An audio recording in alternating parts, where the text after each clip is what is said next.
Korea আর যুক্তরাষ্ট্রের মধ্যকার এই যুদ্ধের দামামা নিয়ে যখন আলোচনা হচ্ছে তখন আরও একটি বিষয় আলোচিত হচ্ছে, সেটি হলো আসলেই উত্তর কোরিয়ার যে সামরিক হামলার হুমকি, পারমাণবিক হামলার হুমকি, সেটি কতটা গুরুত্বপূর্ণ, যুক্তরাষ্ট্রের মানুষকে কতটা ভয় পাওয়া উচিত এই হুমকিতে। The real fear is that North Korea is getting closer to having a missile that could reach the mainland United States, in the west coast of the United States, Hawaii, Alaska, and the West Coast.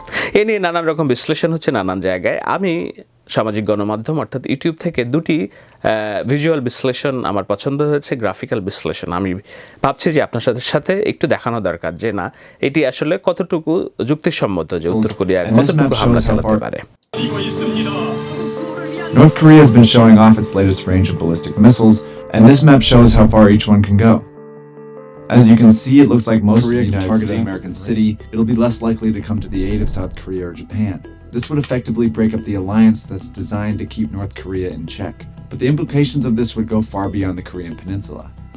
Suddenly, in charge of their own protection, South Korea and Japan need to maintain a non-nuclear status because of the Non-Proliferation Treaty.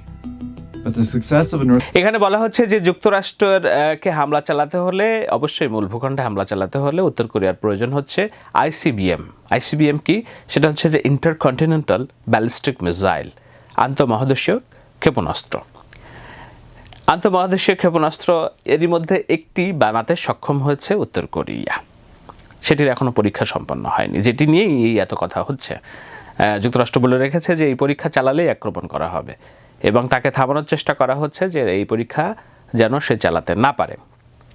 অর্থাৎ ক্ষেপণাস্ত্র এবং এর ক্ষেপণাস্ত্রের মাথায় পারমাণবিক warhead অর্থাৎ পারমাণবিক যেই অস্ত্র সেটি এই ক্ষেপণাস্ত্রের মাথায় সংযুক্ত করে দেওয়ার একটা বিষয় আছে।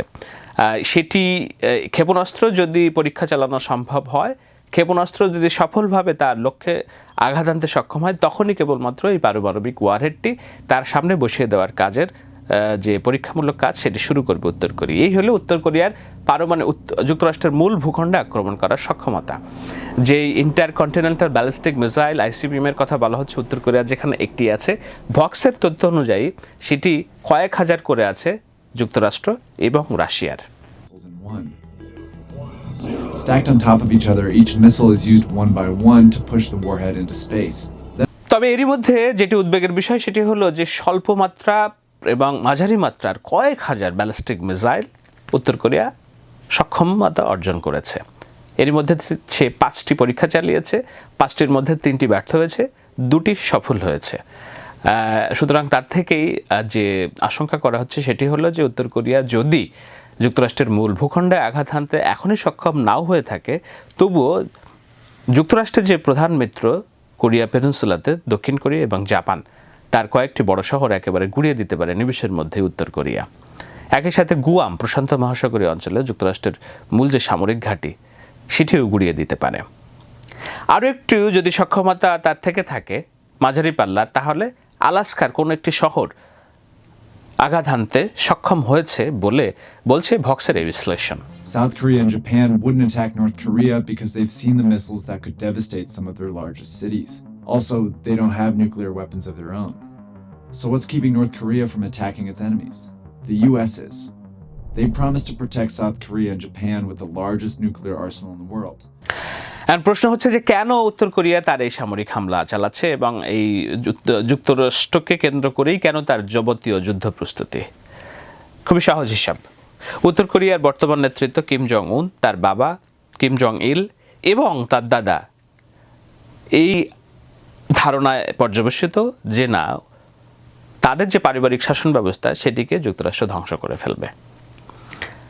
1950 সালের পর থেকেই মূলত পরিস্থিতির কঠিন হতে থাকে। আগেই জানিয়ে রাখি, দ্বিতীয় বিশ্বযুদ্ধের আগে রাশিয়ার সমর্থনে উত্তর কোরিয়া পারমাণবিক সক্ষমতা অর্জন করে। 1950 সালে সোভিয়েত ইউনিয়ন ভেঙে যাওয়ার পরে উত্তর কোরিয়া প্রায় বলা চলে একলা হয়ে যায়। তখন থেকেই তার পারমাণবিক যে চুল্লি ছিল সেখান থেকে পারমাণবিক অস্ত্র প্রক্রিয়া তৈরির কাজ শুরু করে।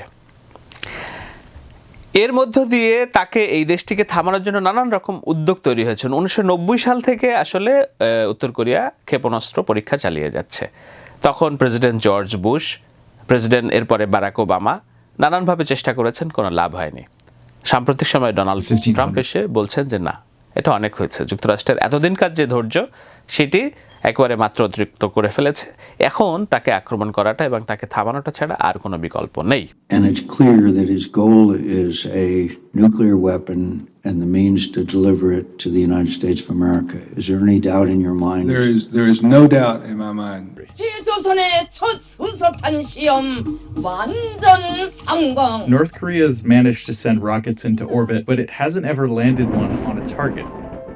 এটা তো জানি আমরা এক পক্ষের কথা, শুধু যুক্তরাষ্ট্র যেহেতু উন্মুক্ত গণমাধ্যম, উদার গণতন্ত্র এবং যেখানে কোনো তথ্য চাপা থাকে না, সুতরাং সব বিষয়ে যেসব আলোচনা হচ্ছে সেই সব আলোচনা থেকে এই উপসংহার টানার চেষ্টা করেছে। নিঃসন্দেহে উত্তর কোরিয়ার কোনো না কোনো একটা অবস্থান আছে, ব্যাখ্যা আছে, তারা কি চায়, তারা কেন এই আক্রমণ চালাতে চাচ্ছে। তবে সামগ্রিক আলোচনা থেকে এটাই প্রতীয়মান যে তারা আসলে তাদের দেশকে রক্ষা করতে চায়, তাদের যে পারিবারিক যে শাসন ব্যবস্থা বলবৎ গত 100 বছর ধরে প্রায়, সেই 100 বছরের শাসন ব্যবস্থাকে তারা টিকিয়ে রাখতে চায় এবং রাখতে যেয়ে তারা বিশ্বের সাথে একেবারে বিচ্ছিন্ন, অর্থাৎ বিচ্ছিন্ন থাকার পরও তারা তাদের অস্ত্র সক্ষমতাকে টিকিয়ে রেখেছে এবং এগিয়ে নিচ্ছে। এটাই হলো বড় কথা।